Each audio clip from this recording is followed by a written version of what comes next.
The much-hyped Russian offensive toward Dobropilya, heavily promoted by pro-Kremlin media, is rapidly unraveling into a failure.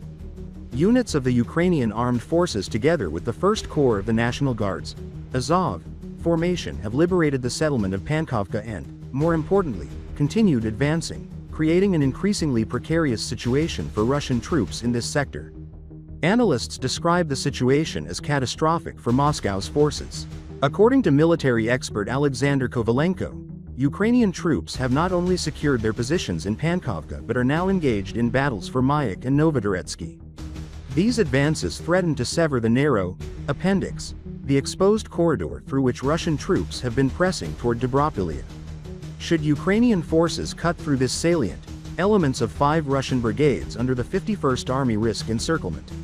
Among them are the 110th Motorized Rifle Brigade, the 39th Separate Brigade, and units of the 114th and 132nd Brigades.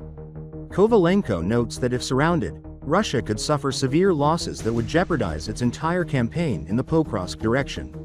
Already, Ukraine's counterattacks are steadily eroding the enemy's initiative, while Russian actions increasingly resemble the futile mass assaults of a meat grinder. He adds that Russian commanders appear reluctant to reinforce this area, focusing instead on other fronts, a decision that only heightens the risk of local encirclement. The situation near Dobropilya is becoming a decisive moment. In the very place where Moscow hoped to showcase success, Ukrainian forces are instead creating the prospect of encirclement and devastating losses for the Russian army. Meanwhile, Russia's offensive around Pokrovsk has collapsed into disorganized, piecemeal attacks, exposing the breakdown of its campaign.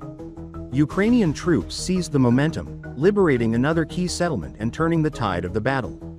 Fighting around Pokrovsk has entered a new phase.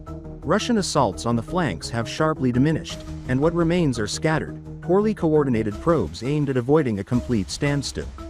On the western flank near Udachna, Russian efforts have been reduced to chaotic infiltration attempts without any support from armor or artillery.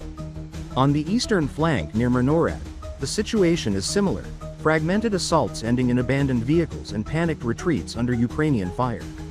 The broader picture is clear. Russian attempts to encircle Pokrovsk have collapsed, while Ukraine has seized the initiative. Near Udachna, the lack of Russian coordination was turned decisively against them, underscoring how the offensive once trumpeted by Moscow has deteriorated into failure.